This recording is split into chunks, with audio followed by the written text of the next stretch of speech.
The season of The Ones Who Live is upon us, leaks and everything, and with Rick and Michonne finally coming back to our screens, it's gotten a lot of people who used to be Walking Dead fans looking over and being like, what's going on over here?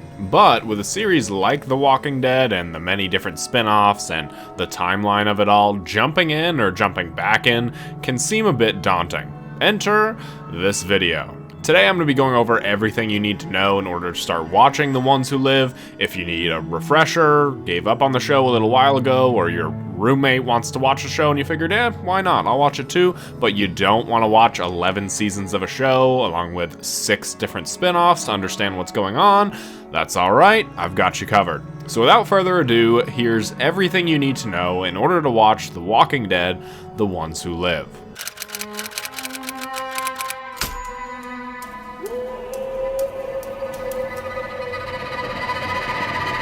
So I'm just gonna explain this to a degree that everybody can understand. Some of this stuff might sound a bit obvious if you're a fan of the show or used to watch it, but just bear with me. We're gonna start off by talking about the 2 leads of the show, Rick Grimes and Michonne. Rick and Michonne were both hugely valued members of our central group of characters in The Walking Dead. Rick was the full-on leader, and Michonne, for a while, was one of Rick's right hands. Until they eventually settled down, realized that they were in love, and looked to live their happily ever after. This was hard to do when they were in a world full of zombies, but also in a war against a rival group, Negan and the Saviors. Rick eventually beats Negan, but spares him, ending a war that really only lasted a couple weeks, but it was 2 years in our time. This war had a lot of casualties, including Rick's son Carl that he had with his previous wife Lori. There's a time jump of 1.5 years. Michonne is the mother to Judith, who is also the daughter of Lori, but is not the biological daughter of Rick,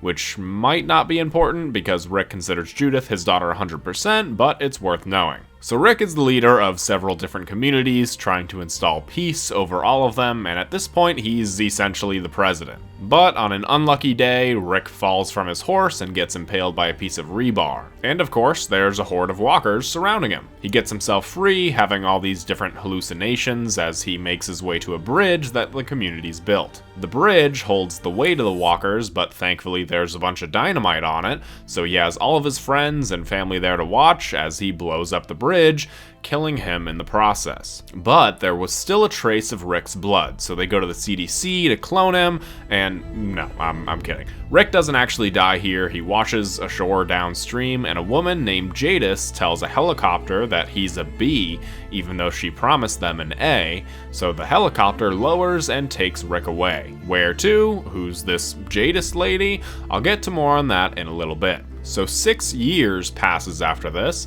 Judith is now grown up, and Michonne had a baby with Rick that he has no idea about named RJ, or Rick Jr. Daryl spent this time trying to look for Rick's body, but he couldn't find anything, nor could Michonne or any sort of trace of him whatsoever. But this all changes when she meets Virgil, who takes her to an offshore island where she discovers Rick's boots and a drawing of her and Judith on an old iPhone with some Japanese writing on it. Fans weren't given confirmation on what the writing said for a while, but our friends who speak Japanese told us that it said "believe a little longer," and we got confirmation of that in The Ones Who Live trailer. Virgil explains that this stuff washed ashore from a boat that came from somewhere up north. Michonne radios Judith, telling her that she thinks that her father is alive and has to go looking for him. So Michonne leaves and runs into a group of people somewhere in New Jersey. She helps them and walks towards this traveling caravan of people. We don't know who these people are, but they're in the trailer for The Ones Who Live, so expect them to be somewhat important going forward into the show.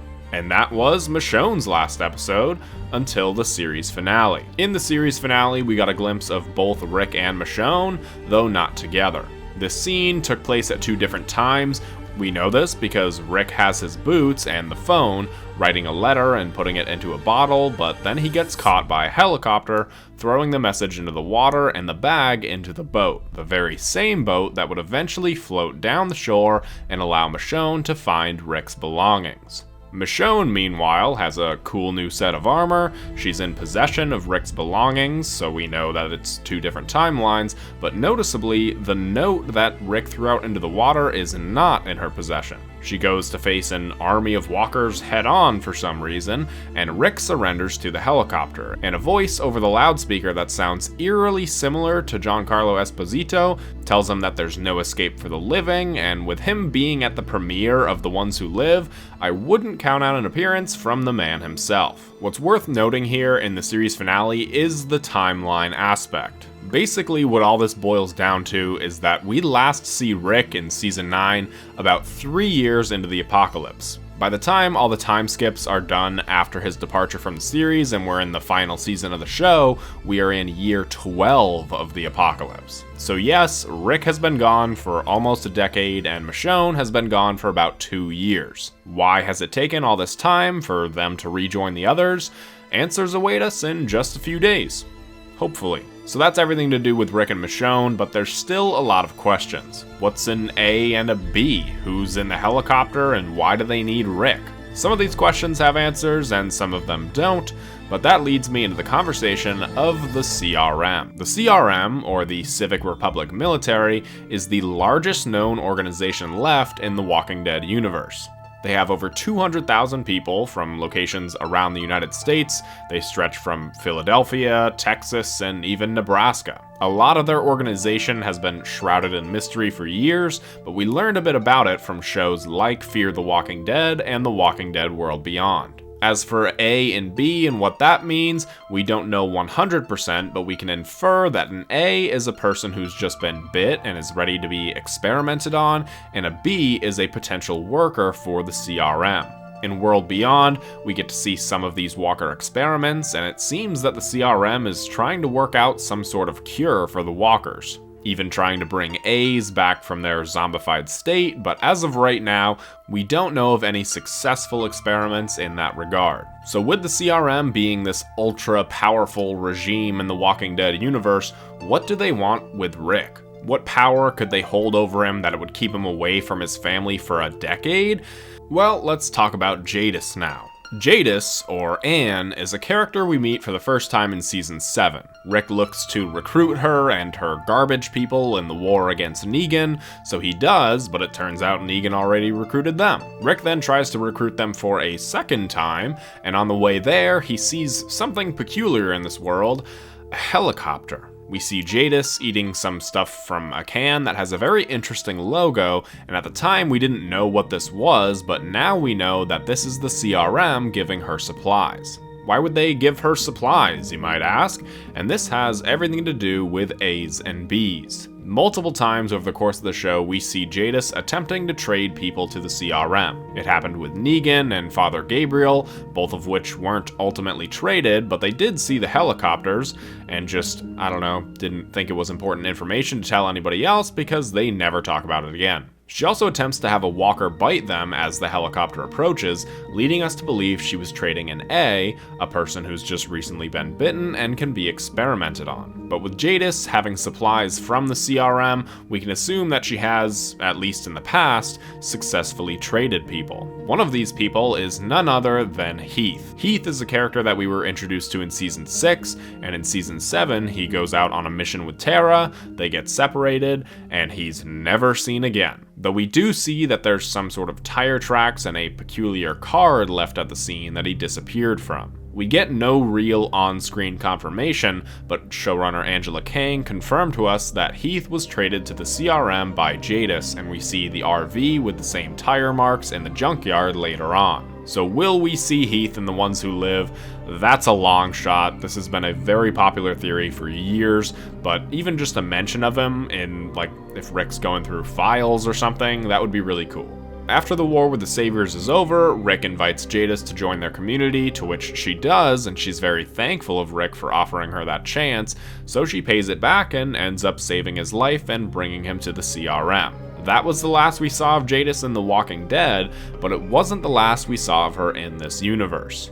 Jadis was in The Walking Dead World Beyond. Now a high-ranking member of the CRM, she explains that she got her position of power by trading something incredibly valuable to the CRM. We know that that's Rick, but we also don't know why he's so valuable. With Jadis being a supporting character in The Ones Who Live, we can assume that she's going to have a big role, whether that be as somebody who's still trying to help Rick or keep him there is yet to be seen, but this will also be the first Walking Dead actor to be part of 3 different Walking Dead universe shows, so that's pretty cool. And that covers all the World Beyond stuff that you need to know.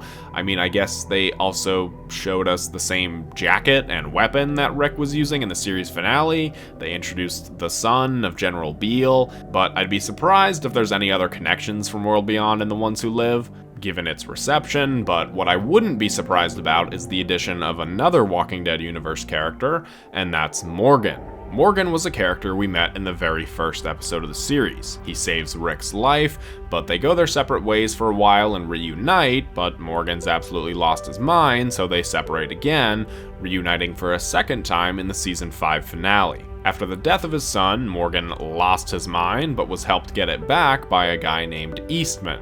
Morgan left Eastman and went on to join Rick's group for the war against the Saviors, where he once again started losing his mind. Because of this, Morgan needed a vacation, so he went to Texas and joined the cast of Fear the Walking Dead. Morgan became a very important character in Fear, running into members of the CRM, almost dying a few times, but at the end of his run in Fear, Morgan set off to go and find Rick Grimes, saying that it wouldn't be the first time they found each other in the craziness of this world, but what Morgan doesn't know is that Rick has been gone for years. If he finds out he's missing and where he could possibly be, he's one of the few characters who could connect the dots and figure out that the CRM has him in their custody. So an appearance from Morgan in The Ones Who Live might be a long shot, but I also feel like it would make complete narrative sense, even if it's just a small cameo at the end of the season, like Carol made in Daryl Dixon. Speaking of Daryl Dixon, what do you need to know from that show and Dead City in order to watch The Ones Who Live?